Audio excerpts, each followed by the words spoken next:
Man X would be a success for Capcom and would go on to become one of the best-selling games on the Super Nintendo.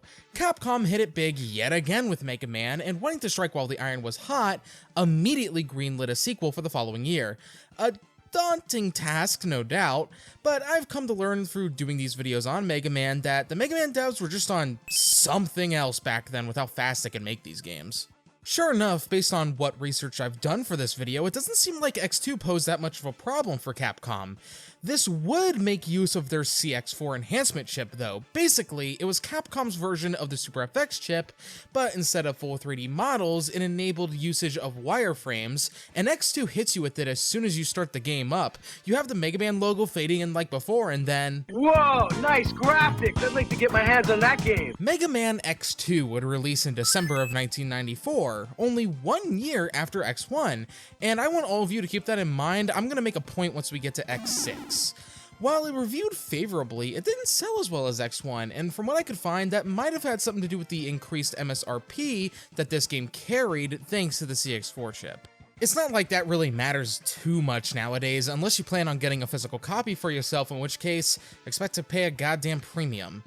Fortunately, the game, along with the other X games, have seen multiple re-releases throughout the years, like the X Legacy Collection, or even the old X Collection on PS2 and GameCube. Either way, whether it be through official means or emulation on your own terms, you have plenty of ways to play X2 nowadays. While I am more familiar with the first game, X2 is a game that I do know to a certain extent and am more than happy to replay. So let's go ahead and jump right on into why Mega Man X2 is a perfect sequel. Alright, so after Sigma's defeat at the end of X1, the Maverick Hunters have driven the remains of Sigma's rebellion to this factory, so X and the Maverick Hunters... X heads to the factory in hopes of finally bringing this war to an end.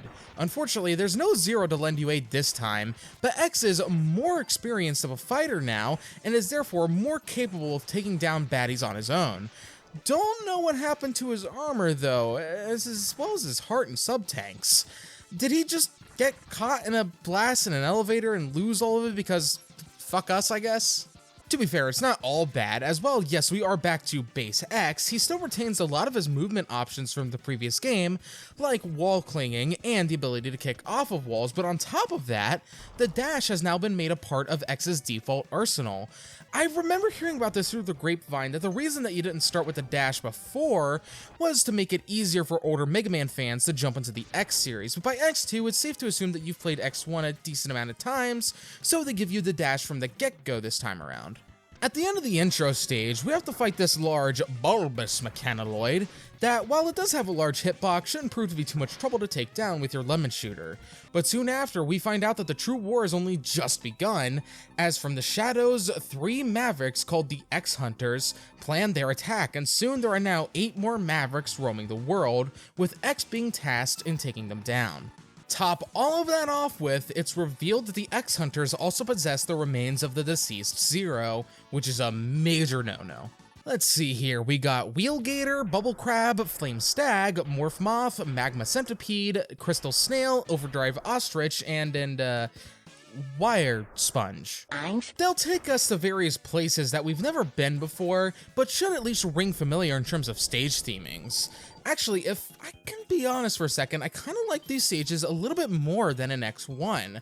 Thanks to X being more mobile and that he starts off with the dash, they actually designed these levels around the fact that you have the dash from the start. Top it off with, since it's expected that you've played the first game before, the difficulty has also been kicked up a notch. There's a greater deal of precision that's needed in these levels as opposed to before, and with the dash, I think that makes optimal gameplay in this title so much more fascinating. One of the reasons that I love the X series so much is the kind of cool shit that you can pull off, especially once you start claiming armor upgrades, which, holy fuck, this game's armor kicks the ass of the armor from X1. Given that the dash is now a part of X's normal moveset, the leg upgrades now has to give you something more new, which in this game is the mid-air dash, which when chained together with something like, say, the charged up speed burner, you can gain some serious horizontal distance with this thing, and I think it's required to get this one heart tank and overdrive ostriches stage. I read somewhere that you can get this without sacrificing a life, but oh well, I had plenty to spare and it doesn't matter. Outside of that though, the other armor upgrades have multiple effects that can even grant X some new abilities, like the head upgrade, which gives you this search function to find secrets and levels, and I'll be honest, I never really found this thing that useful. It's like the X-ray upgrade in Super Metroid, which I guess is neat, but like, At least the helmet does reduce weapon energy consumption by about half, so that makes it worth it by itself. The body armor upgrade reduces damage by 1 hit point, which isn't as useful as the 50% reduction in X1, but to make up for it, you get the Giga Crush. Whenever X takes damage from a projectile attack, the energy from that attack will be converted into energy for the Giga Crush, which when fully built up can unleash this screen nuke that shreds mini-bosses like nothing. It unfortunately isn't too useful for the Mavericks, but it's still great for taking care of mini-bosses, and that alone makes it dope. Lastly is the arm upgrade, which functions similarly to how it did in X1 in that it enables the ability to charge special weapons, which I'll save those for a little bit. But on top of that, it also allows X the ability to use 2 charge shots back to back, which is fucking awesome! Having multiple fuck you blasts is so amazing, and you are able to hold off on firing that second one for a little bit in case you need to quickly reposition yourself. Combine all of that with the returning sub-tanks and the 8 heart tanks, this version of X feels a little bit more versatile than he did in the previous game, and I love that. It's something that you might actually want this time around, as on top of the more difficult levels and Mavericks, you also have the X-Hunters to worry about. After defeating 2 Mavericks, the X-Hunters will make themselves known. First is Agile, a sword fighter, Violin, who is the brute of the group, and Sergei's the mastermind of the X-Hunters. Their goal is to hold on to the parts of Zero and rebuild him, but turn him to the dark side. However, fortunately, they can't quite properly rebuild Zero, as X and Dr. Kane still possess Zero's control chip. The X-Hunters at this point will begin to populate certain stages, and it's now up to you if you want to go out of your way to beat the X-Hunters and reclaim the parts of Zero. So this is something that I'm actually a little bit torn on in terms of how I feel about it. Let me explain. What the X-Hunters will do is that the stages that they populate will be entirely random, and while there are 3 in total, that does mean that the stages that they head to could be off your current beaten path, which I think can be cool and force you out of your comfort zone, but I like my comfort zone and I don't like being forced out of it. I think how you view the X-Hunters is ultimately going to depend on your perspective on this sort of mechanic. These guys aren't at the very least too difficult to take out, even with your default weapon. They have somewhat predictable patterns, plus defeating them means avoiding a super hard boss fight against Zero right before the final boss battle. So the choice is yours on exactly what you think is the best course of action here. Would you rather take the time to defeat the X-Hunters here and now to avoid a boss fight against Zero later, or do you not care and don't mind a boss battle that could potentially drain you of your resources right before the final boss? The choices are yours and yours alone. I do find it funny that they thought to bring back Zero, and I mean, hey, I get it. He is a cool character, but let's be honest, we all know the reason was that Keiji Inafune loved his original design for X so much that he did everything he could to ensure that the character could come back and remain as a mainstay of the X series moving forward, which would later allow him to make a game with Zero as the main character. I also want to mention that beating the X-Hunters doesn't actually destroy them, and you will still have to fight them again in the end game, which is kind of a missed opportunity if you ask me, but at least it does lead to more dialogue with them, specifically with Sergei, who in the Japanese script is implied to be the reincarnation of Dr. Wily. I'm not even going to begin to question how the fuck Wily managed to accomplish that, but then again, when you have as much of a hate boner as Wily, yeah, I can imagine death being more of a slight inconvenience more than anything. Yeah, something that the X series, or I guess Mega Man in its entirety, especially at this point in time, tends to suffer from is poor translation. It's just kind of a staple of games from this era, but it does affect Mega Man X2 in some ways. For some reason, they constantly refer to X as Mega Man X, which it's a little strange, and I guess that is technically his full name, but it just kind of muddies the difference in naming between these two. This is Mega Man, the fighting robot of the 21st century, and this is X, the Maverick Hunter with limitless potential. It's not just that. Not only is the little tidbit about Sergei's being the reincarnation of Wily's trip from the English translation, but other character details are as well. And they do these sort of weird grammatical choices from time to time, like Sigma's name being in parentheses, like he's a part of a PEMDAS equation. It's like, what's x to the power of 2, and then in parentheses, sigma divided by 0. You see what I mean? This is something where I'd honestly recommend some kind of fan translation, or perhaps some extracurricular reading materials to get a better idea of the actual story going on here. Actually, those outside materials, such as the Mega Man X Complete Works book, is something that I actually would recommend, as on top of giving you the actual context of the story, you get background details on various Mavericks and why they turned evil. X1 at the very least has the benefit of Maverick Hunter X, which added voice acting and additional dialogue to further flesh out the Mavericks, and it shows that things just aren't as black and white as they were with the classic series.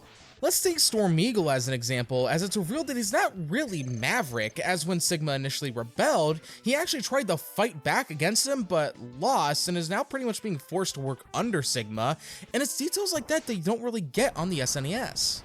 There are some interesting ones here in X2 as well, like Bubble Crab, who turned Maverick to pad out his bank account, which, like, fuck, I low-key kind of feel that. I mean, I'm not a greedy asshole or anything. I mean, hell, this channel isn't even monetized. But it's funny to think about this Crab Reploid going to his local Chase Bank to make a deposit and then turning around and blowing up the Dollar General across the street.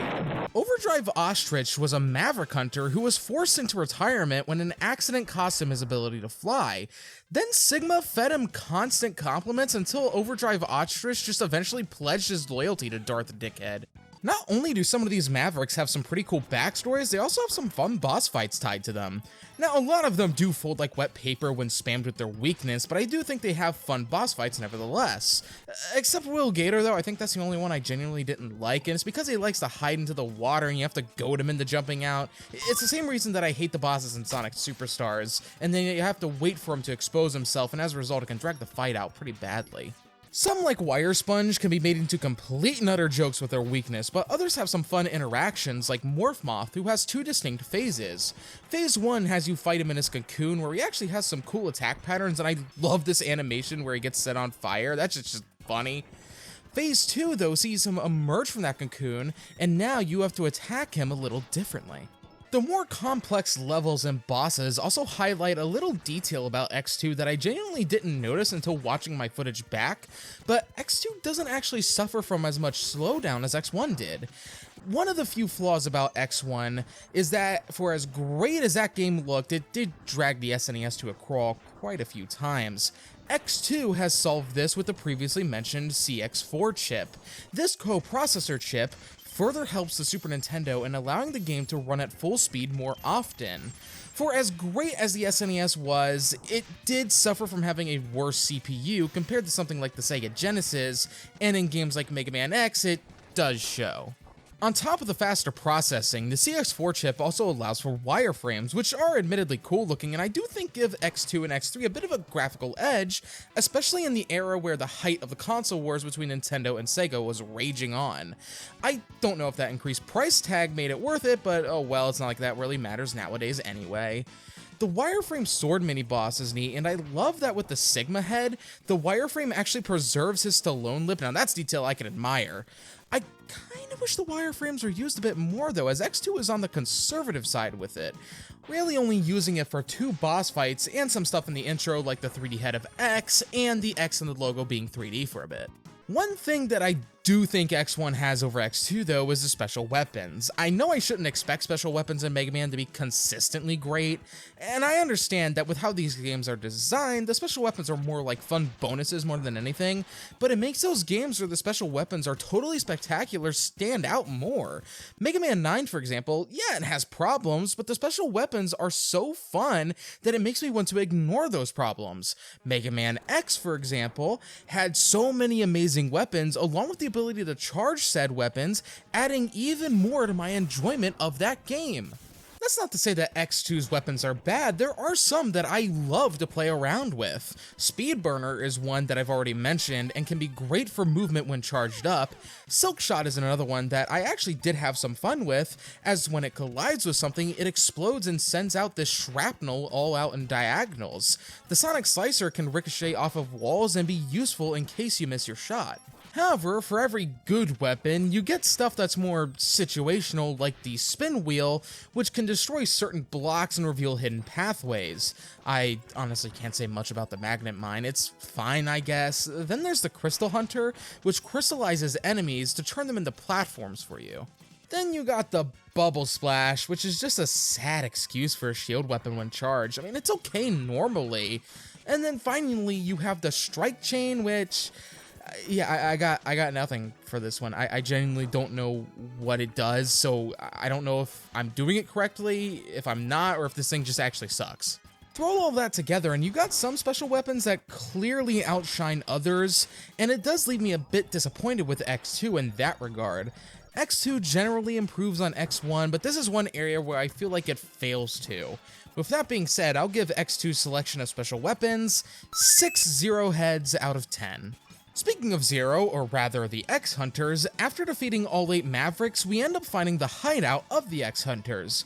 Now, if you didn't get all of the Zero parts before, then you are now locked into the bad ending. And I say that with quotations because the only real difference is that you have an extra boss fight against Zero, and nothing else really changes. If you did get Zero back, then you get the good ending, which you just don't fight Zero and nothing changes. A good thing though is that similar to X1, the final levels aren't a gauntlet, so you're free to revisit any other level that you want to in between to refill your sub-tank should you want to. This also means that your health and weapon energy will get refilled after each stage. As for these levels themselves, they're alright. I mean, they're very short and definitely don't feel like they were the main focus here. I'm not joking when I say that my recording of the first 3 X-Hunter stages was a little shorter than 20 minutes in total, with the majority of that time being spent in the 3rd stage, since if you went out of your way to get all of the upgrades and whatnot, and you have full health, then you can find this secret Dr. Light capsule that gives X the Shoryuken from Street Fighter. Just like the Hadouken in X1, it one-shots almost every boss in the game. However, you need to be at full health in order to use it, and on top of that, you also need to input a button combination, which is a little awkward to do in the heat of the moment, unlike the Hadouken, but I mean, it does work, and it looks cool to boot. Anyway, back to the main topic. These levels mainly serve to guide you towards the rematch fights against the X-Hunters, where we actually get to destroy them this time. While Violin is pretty much just a more difficult version of his regular fight, Agile and Sergei's actually have a bit more unique fights here. I can't really say much about Agile's as, well, Sergei's rematch fight is a bit more interesting since you can't really one-shot him with the Shoryuken thanks to how he's positioned, and you have spikes lining the floor, making it all the more dangerous. It is a fun time though, just like the rest of the boss fights in the game. Unlike Sigma's Fortress previously, we have an entire stage dedicated to the boss rush like most other Mega Man games, and I appreciate that they give you health pickups that respawn in between each boss. If you got everything though, then truth be told, these guys shouldn't be too much trouble to take down again. At least it does give you a chance to hear this game's boss music, which is fantastic.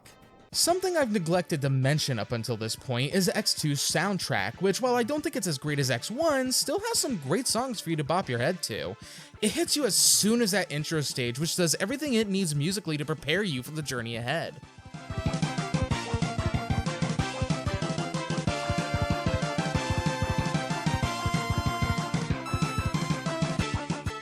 How about that boss music, which I actually somewhat prefer to the version from X1?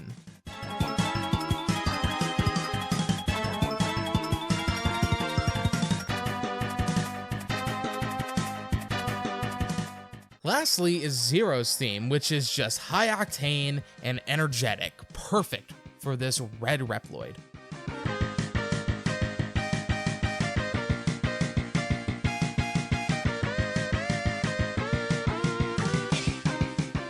With the X-Hunters gone, evil energy still lingers, so we head to, wait, haven't we been here before? No shit, this actually threw me off my first time. I thought I picked the final level, not Magma Centipede. Regardless, we rush through the stage and confront Sigma, who is back with a brand new body. And if you failed to get Zero back, then this is where you end up fighting him. But if you did, then you'll see this black armor Zero standing with Sigma. But then attacks come in from off screen which destroy the copy Zero as the real Zero dashes in, rebuilt, back in action, and ready with an updated design. Sigma flees further into the central computer system, with Zero opening up a path for us to find Sigma. Finally, we confront Sigma yet again, who this time is now rocking a snazzy pair of Wolverine claws. He can be tricky, or you could just uppercut him for a quick kill. Unfortunately though, that won't be the end of him, as even though his body is destroyed, Sigma reveals his true form. This wireframe head is Sigma's virus form. Sigma has effectively merged himself with the Maverick virus to create the Sigma virus, which is used to explain how he's able to come back, and this virus form is something as it deals so much damage it can just hound X with no sense of personal space. A little detail that I actually like here is that the Sigma virus doesn't actually have a health bar. Instead, the color of the wireframe changes the more damage you deal to it. Once the Sigma virus is defeated, Sigma states that while he lost, every defeat only serves to make him stronger. However, he soon notes that it's bizarre that Zero chooses to fight with X and not himself, since Zero is the last of the Doctor's creations. Obviously, nowadays we know what he's talking about, but back then that had to have been an interesting reveal to fans. Like, which Doctor could he potentially be talking about? Could it be Dr. Kane, Dr. Light, Dr. Wily, hell, potentially even Dr. Cossack? It's so interesting because now I want to learn more about Zero, and I know I'm jumping the gun here, but so did Inafune, as moving forward, X starts to have less of an importance in the series in favor of fleshing out Zero as a character. Either way, X and Zero warp out of the hideout as it begins to explode, as we once again watch the sunset over the horizon as X ponders about the future, how much longer he must fight, and if peace will ever be attainable. I told you it's not going to get old anytime soon, and expect it again. But with that, we can end our time with Mega Man X2. The first X game, for me, is one of my favorite games of all time, and while I don't have the same itch to replay X2 as much, I would be a fool if I didn't say that Mega Man X2 is yet again another great Mega Man game. One of the benefits about playing these games back to back is it keeps me in a certain rhythm, and going from X1 to X2 doesn't cause me to skip a beat at all. While I do miss the great special weapon selection from before, X2 is just overall as fantastic as X1. The level design is once again top-notch, the boss design is excellent, X's movement is even better than before, and with the additional benefits that you get from stuff like the armor, is the cherry on top of this perfection sundae. Mega Man X2 is yet again one of the best Mega Man games ever made, and I highly recommend it to anyone who's a fan of the Blue Bomber. So, of course, like clockwork, it's only a matter of time before Sigma returns, and we gotta jump back into action. So next up, we got Mega Man X3 to tackle. Subscribe to the channel if that sounds fun to you, and leave a like and a comment should you choose. With all of that said, have a great day or night. Peace.